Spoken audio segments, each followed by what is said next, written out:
Китайский BYD спас казахский Озату.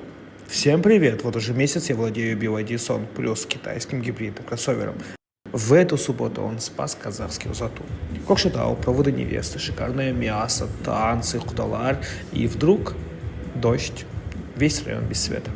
Мы ждали полчаса, час, два. Генераторов нет. Тамада в панике. И тут я предлагаю, мой BYD может отдавать электричество. Гости вначале не поверили, организаторы тоже. Я достаю переходник, подключаю авто и вуаля!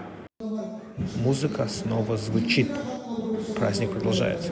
5 часов нон-стопа, танцы, смех, восторг, а мужчины во дворе восторгались от BYD. Свет вернулся уже под конец, но праздник был спасен.